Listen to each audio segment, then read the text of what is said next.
evil alien race bent on humanity's extinction. Big, honking space battles with huge explosions.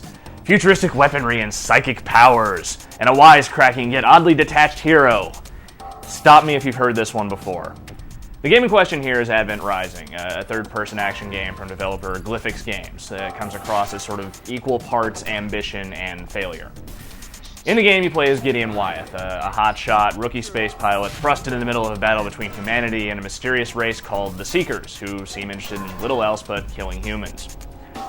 As Gideon, you'll wield a number of different weapons and psychic powers as you sort of try to rescue what's left of humanity from certain doom. While that all sounds well and good, Advent Rising's execution is really flawed at best. Mechanically, it's just way too sloppy. For instance, when you're in combat, you can kind of assign your different weapons and your powers to each of your hands, but before you can actually do that, you have to hit the D-pad to do the assigning. That sounds fine, except for the fact that the game doesn't even bother to stop the action while you're trying to sort of make your selections.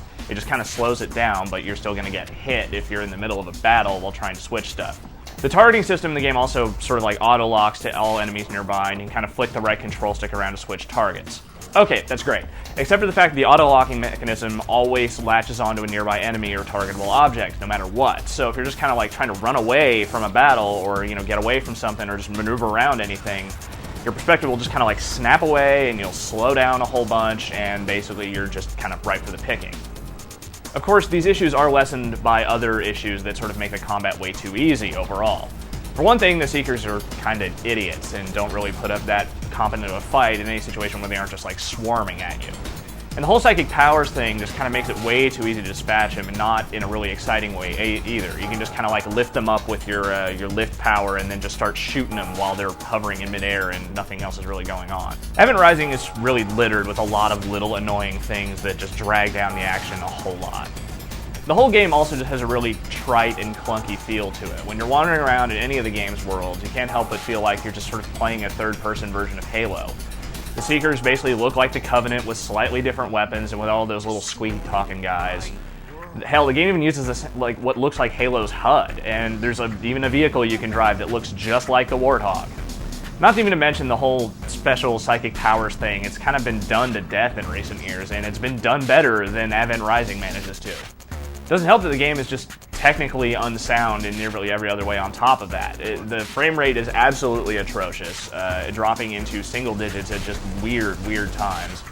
Transitions between cutscenes and gameplay are really sloppy, and the music, while exceptionally well produced, is horrifically edited. It just gets weepy and dramatic when there's nothing going on.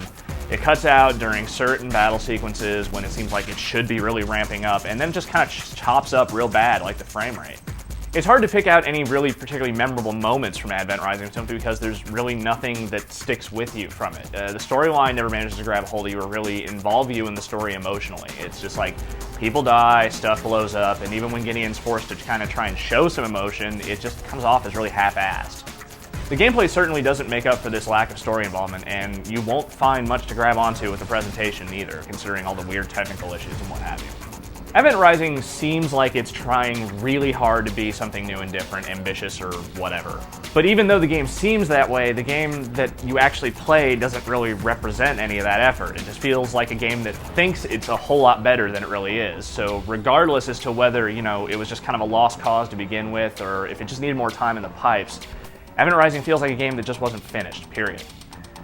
Majesco's talking like this will be the first in a whole trilogy of Advent Rising type games, but honestly, I can't say I'm particularly enthused for the notion of 2 more of these games after playing the first one.